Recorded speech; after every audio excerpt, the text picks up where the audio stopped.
ఇప్పుడే వీడియో అండి. మా చెట్లో పెరట్లో జామ చెట్టు ఉందండి, చాలా పిందులు వేసిందండి. కోతుల దగ్గర అన్నీ తినేస్తూ ఉందండి, లేకుండా చాలా మంచి తీగ ఉంటుందండి పండు. ఇక్కడ కూడా చూడండి, కాయలు పలి ఉన్నాయి, చెట్టు నిండా కాయలేనండి.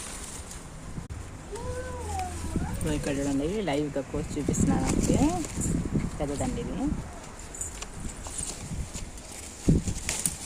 చూడండి. బాబు జాంకాయలంటే భలే ఇష్టం అండి. తేజ తేజ హాయ్. ఈరోజు జామ చెట్టు విశేషాలు అన్నమాట. వీడియో నచ్చితే లైక్ చేయండి ఫ్రెండ్స్.